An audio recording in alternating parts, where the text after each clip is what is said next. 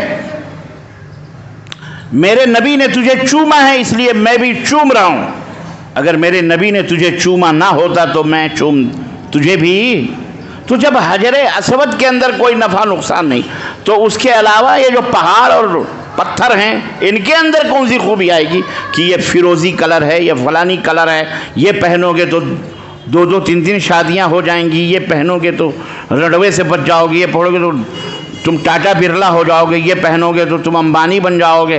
اگر ایسا ہوتا تو آج کسی کے ہاتھوں میں ایک نہیں 4-4 5-5 انگوٹھیاں ڈھکے ہوئے رہتے پہنے ہوئے، ہے کہ نہیں؟ لیکن کچھ نہیں ہے جی۔ جتنے بھی یہ مقدر بتانے والے ہیں نا، جو دوسروں کے مقدر بتاتے ہیں، یہ سارے روڈوں پہ بیٹھے رہتے ہیں، ان کو بے غیرت تو اپنا مقدر کیوں نہیں دیکھ لیتا؟ اور اگر اس پتھر کے اندر اتنی خوبی ہے تو اپنا مقدر کیوں نہیں بنا لیتا؟ یہ سب باولے لوگ ہیں، اور باولے ان کے پیچھے جاتے ہیں جن کے دلوں میں توحید نہیں ہے، جن کے پاس ایمان نہیں ہے۔ ایمان ہوتا، سمجھ ہوتی تو یہ نہ موت پیتے، نہ گوبر کھاتے، نہ پتھر پوجتے، نہ یہاں جاتے۔ جی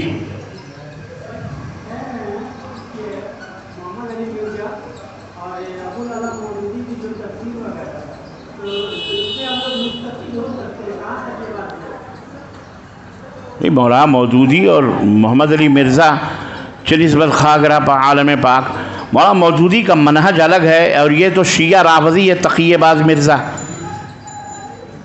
تو دونوں کیسے ہو سکتے؟ مولانا مودودی شیعہ تھوڑی تھے بھئی، یہ تو شیعہ رافضی ہے خبیث، یہ مرزا۔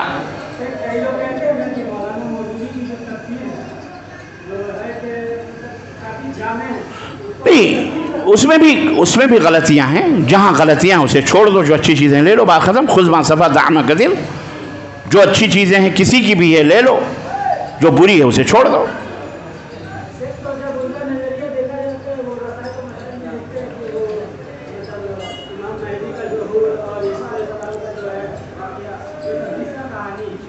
ہاں تو وہ جھوٹ ہے، وہ غلط ہے، اس کو چھوڑ دو۔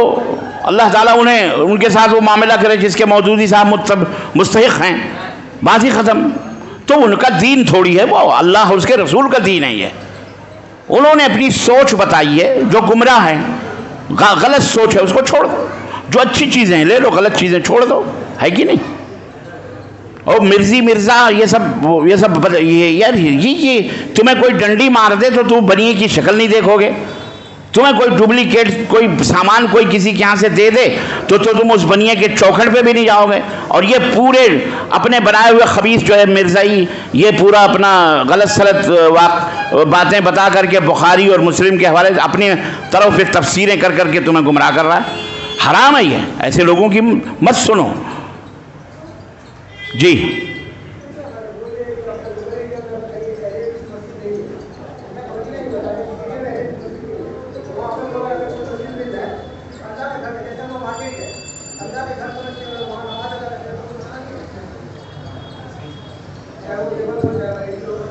ہاں مسجد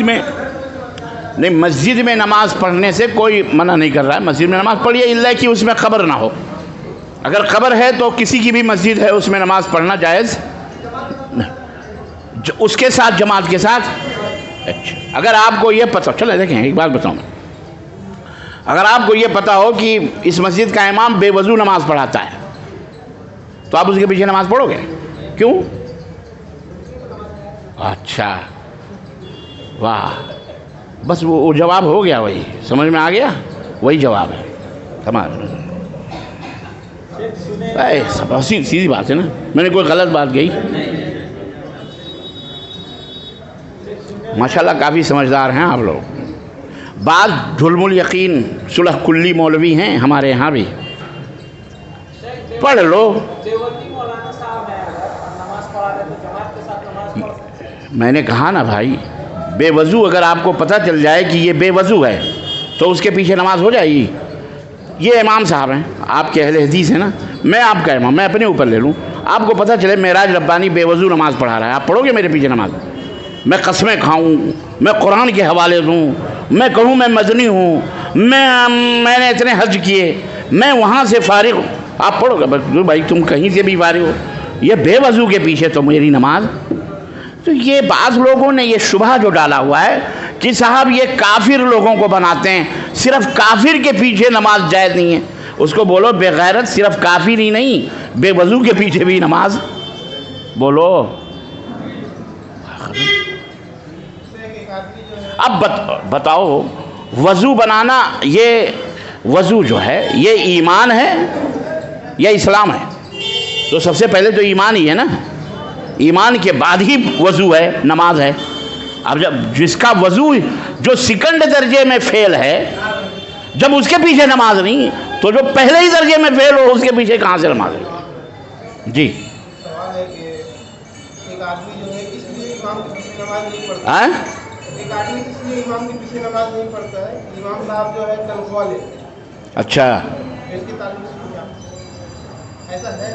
اسے اللہ کی عبادت بھی نہیں کرنی چاہیے پھر، کیونکہ وہ اللہ سے روزیاں حاصل کرتا ہے. جب کھاتا ہے جبھی اللہ یاد آتا ہے اسے، تو اسے عبادت بھی اللہ کی نہیں کرنا چاہیے، بھوکے پیٹ عبادت کرنا چاہیے بے غرض ہو کر کے. کیا ضرورت ہے اللہ سے روزی لینے کی؟ اسے چاہیے کہ اپنی آنکھیں اپنے کان بھی نکال کے پھینک دے، کیونکہ یہ سب اللہ نے دیے ہیں، کسی کا احسان نہیں.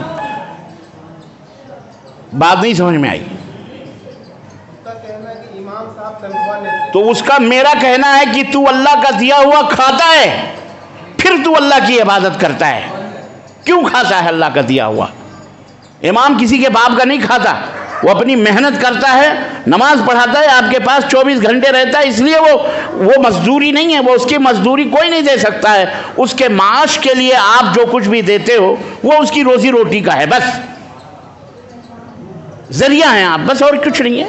اس مسجد میں اگر امام نہیں رہے گا تو مسجد کیا ہوگی؟ یہ ویران ہو جائے گی. یہ جس کی بھی مرضی آئے گی. بھیا کسی کا موبائل ہے دیکھو، اللہ جزائے خیر دے آپ کو، اللہ ہر مسلمان کو آپ جیسا مسلمان بنائے بھائی. چلو بھائی اب جھگڑا مت کرو، شکریہ ادا کرو، جزاک اللہ خیر بول. نہیں شکریہ جزاک اللہ خیر. جی سمجھ میں آیا بھیا؟ جائز ہے یہ. حضرت عمر بن خطاب رضی اللہ تعالیٰ عنہ بولو تم سے زیادہ متقی پرہیزگار تھے. اماموں کی تنخواہ، فوجیوں کی تنخواہ، سب کی تنخواہیں بارڈروں کے اوپر مقرر تھی، سب کے رجسٹر جو بھی سرکاری کام سب کی تنخواہیں مقرر تھی. اور اس زمانے میں جو اساتذہ مقرر تھے ان کی بھی تنخواہیں حضرت عمر بن خطاب نے مقرر کی تھی. وہ تم سے زیادہ پاک صاف تھے، ہے کہ نہیں؟ اس کو سمجھاؤ. اس کو شیطان کہیں بہکا کے لے کے جا رہا ہے کہیں اور، بہکا دیا پورا، بالکل نٹ بول ڈھیلا. حالات اللہ اسے ہدایت دے. ہاں جی لیکن کسی کو نہیں بتایا، نہ اپنے بیوی، نہ اپنا بچہ، نہ اپنے فیملی، نہ اپنے پریوار، بس اپنا آخرت کی تیاری میں لگا. دیکھیں اللہ تعالیٰ اس بندے کو جانتا ہے کہ اس بندے کو کیا دینا ہے اور اس نے کیوں ایسا کیا یا نہیں کیا. وہ بندہ اس وقت اگر ہوتا تو ہم اس سے پوچھتے کہ تیری کیا مجبوری تھی کہ اپنے گھر والوں کو تو بتایا نہیں، سمجھایا نہیں، یا اپنے گھر والوں کو ایسا تعلیم نہیں دیا، یا محلے والوں کو کیوں نہیں. تو اس کے بارے میں تو ہم کیا بتا سکتے ہیں؟ اللہ ہی جانتا ہے کہ اس بندے کے ساتھ اس کو کیا کرنا ہے، کہ اس بندے کی کیا مجبوریاں تھیں، یہ ہم نہیں جانتے. اس لیے اس کو اللہ کے اوپر چھوڑ دو. جب وہ مر گیا جو اس کا معاملہ اللہ کے حوالے ہے، ہم کچھ نہیں کہہ سکتے اس کے بارے میں. خاموشی ہمارے لیے یہی بہتر ہے. رحم اس کے لیے دعا کریں کہ اللہ اس کی مغفرت فرمائے، اللہ اس کے اوپر رحم فرمائے، بس. جی میرا سوال ہے، اگر کوئی بھی مسئلہ ہے، کوئی بھی مسئلے کا حل قرآن اور سنت سے ثابت ہے، اگر کوئی شخص پیش کر رہا ہے یا ہمارے لیے یہی مسئلے پہ ہم عمل کریں گے، قرآن اور سنت میں واضح ہو گیا بات، تو نہیں مانیں گے، وہ حوالہ پیش کر رہا ہے، ابھی یہ کرتے ہیں اب ہم کریں، چاہے قرآن میں ہو یا حدیث میں. اس کو کیسے سمجھا جائے؟ جو قرآن و حدیث میں آ گیا وما انا علیہ اصحابی، تو نبی صلی اللہ علیہ وسلم کی سنت میں جس بات کا خلاصہ ہو گیا ہم اس پہ نہ عمل کریں گے، یا صحابہ کا جو کچھ وہ اس پہ عمل کریں گے. ویری ڈینجر سوال ہے.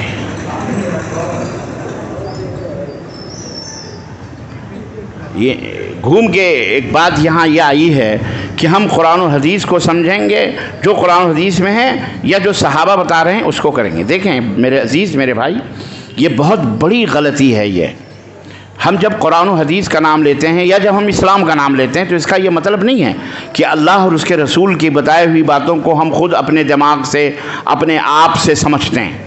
ایک شارٹ کٹ میں ایک بات ہوتی ہے، ایک تفصیل ہوتی ہے.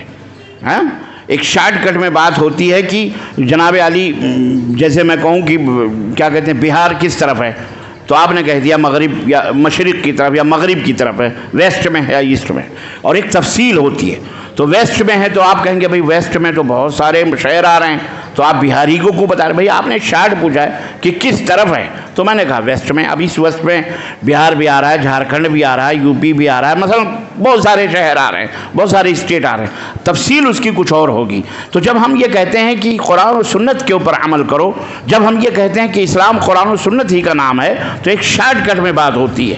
اور جب ہم یہ کہتے ہیں قرآن و سنت کے اوپر عمل کرو تو یہ بھی شارٹ کٹ ہے. جب اس کی تفصیل آئے گی تو اس میں یہ ہوگا کہ علیکم بسنتی و سنت الخلفاء الراشدین المہدیین. نمبر 1 کہ تمہارے لیے ہماری سنت اور خلفاء راشدین جو اللہ تعالیٰ کے رشد و ہدایت پر قائم و دائم ہیں، ان کی سنت کو پکڑنا ضروری ہے. ما انا علیہ و اصحابی، ما انا علیہ و اصحابی، ما انا علیہ، اسی میں جواب موجود ہے آپ کا کہ اللہ کے نبی نے فرمایا جس پر آج میں ہوں اور میرے اصحاب یعنی میرے صحابہ ہیں، یعنی ان کا بھی بتایا ہوا فہم، ان کی بھی بتائی ہوئی سمجھ ہمارے لیے حجت ہے، دلیل ہے اور دین ہے.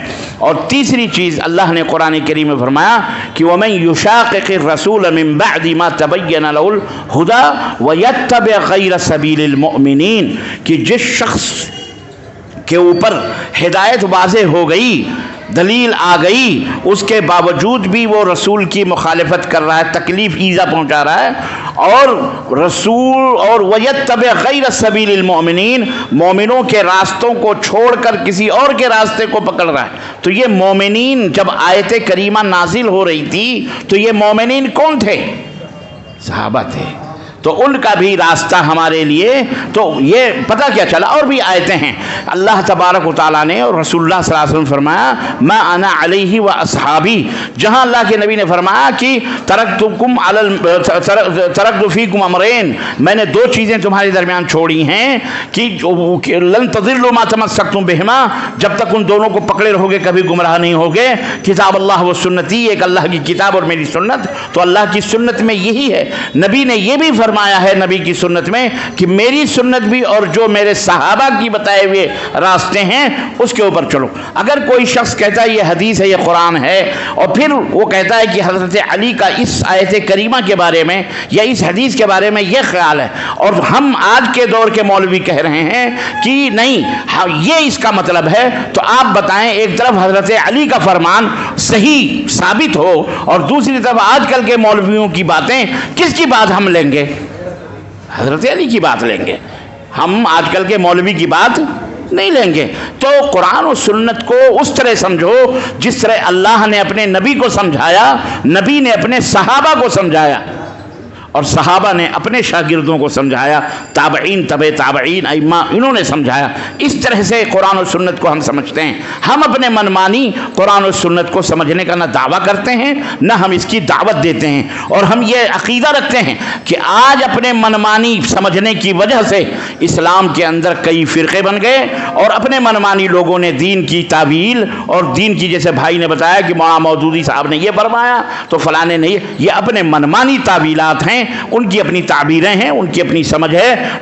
جو صحابہ کا مخالف ہو، جو صحابہ کا گستاخ ہو، جو صحابہ کرام جن کے بارے میں اللہ نے شہادت دی ہے کہ محمد الرسول اللہ والذین معہ، محمد اللہ کے رسول ہیں اور جو ان کے ساتھی ہیں، اللہ تعالیٰ نے فرمایا اشداء علی الکفار رحماء بینہم تراہم رکعا سجدا، کہ ان کو وہ کافروں کے لیے سخت اور آپس میں نرم نرم ہیں انہیں دیکھو گے رکوع اور سجدے کی حالت کرتے ہوئے اور ان کے چہروں سے نماز کے آثار ظاہر ہیں. ان کی مثالیں توریت کے اندر انجیل کے اندر موجود ہیں. اللہ نے ان کی تعریف کی ہے کہ رضی اللہ عنہم ورضوا عنہ، اللہ ان سے راضی وہ اللہ سے راضی. آج کل کا پدی کا مولوی یا مفکر یا مقرر یا محرر یا ادیب یا کوئی پیر یا کوئی بیرسٹر یا کوئی پروفیسر یا کوئی ڈاکٹر یا کوئی انجینئر آج کل کی تفسیر بتائے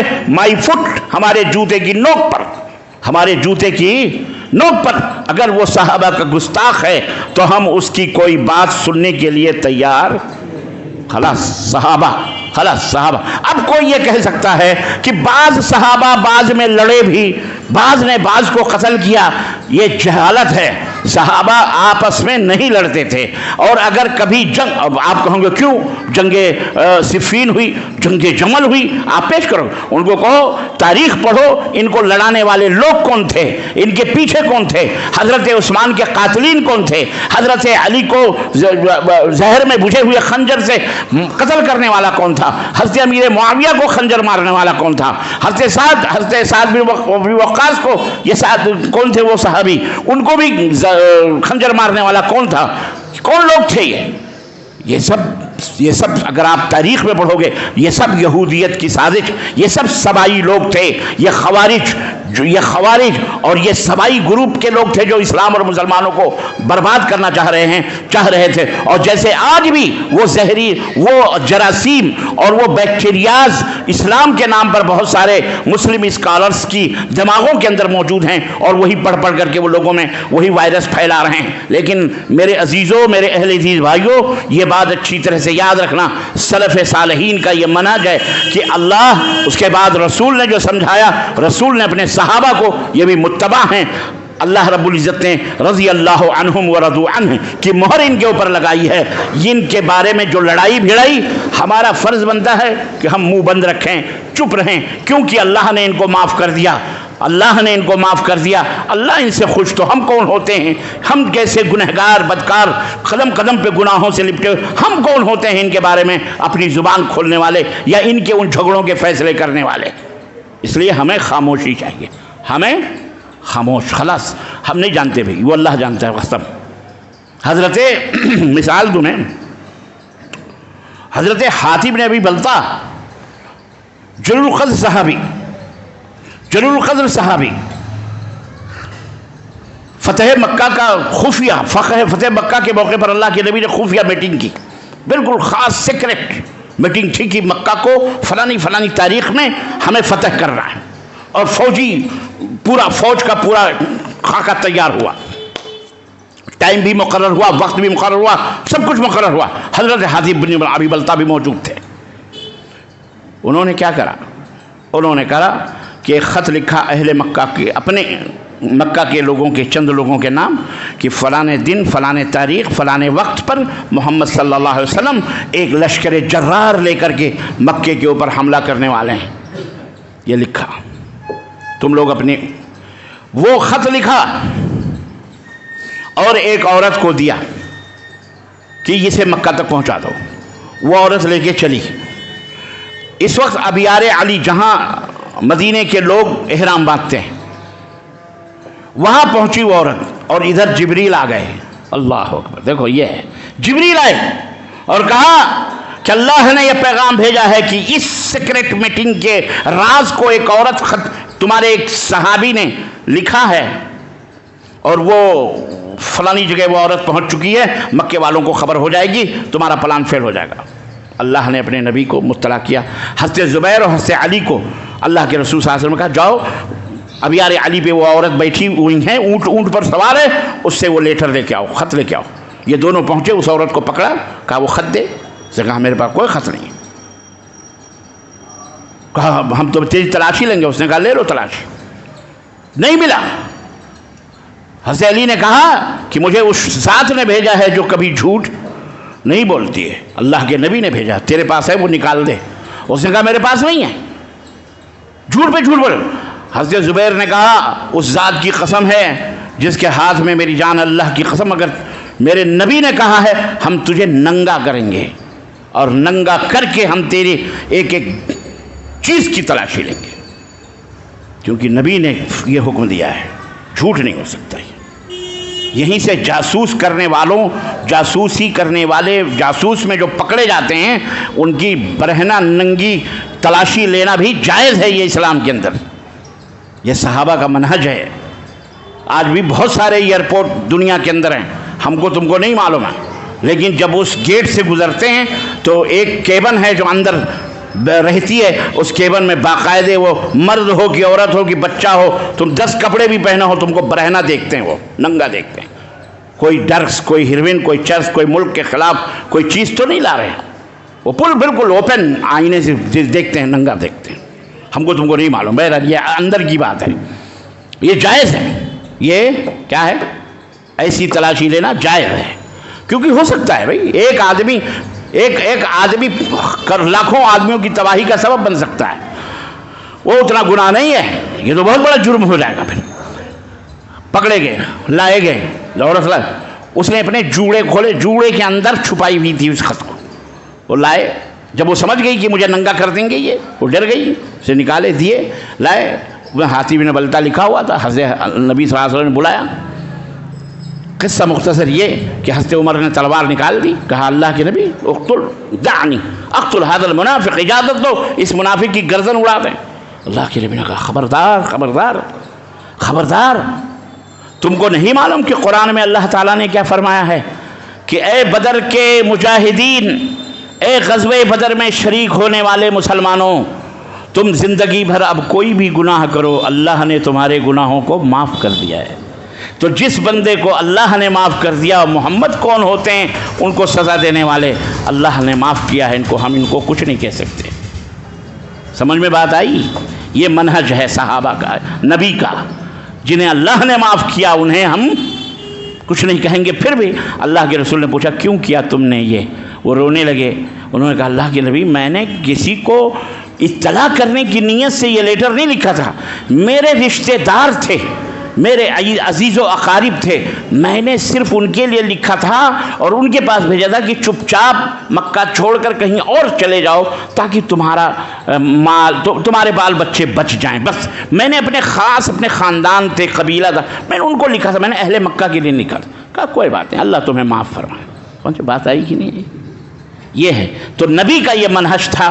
تو جس صحابہ کو اللہ نے معاف کر دیا، جب ایک صحابی کے بارے میں، بدر کے لوگوں کے بارے میں اللہ معاف کرتا ہے اور نبی بھی معاف کر رہے ہیں، تو آج ہم جیسے ٹوٹ پجیے غلام ابن الغلام ابن الغلام ابن الغلام ہم چلیں صحابہ کے اوپر زبان کھولنے کے لیے اور وہ واقعات پڑھ کے جن کو شیعہ رافضیوں نے 90 کا 90 بنایا ہے، کھینچتان کر کے ہم ایسی تاریخوں کو جوتے کی نوک پہ رکھتے ہیں، صحابہ کی عظمتوں کو سلام کرتے ہوئے، ان کی عزت اور ان کے ایمان کو اپنے سروں کے تاج بناتے ہوئے ان کے نقوش پا کی پیروی کرنے کا پیغام اور دعوت دیتے ہیں۔ سمجھ بات آئی؟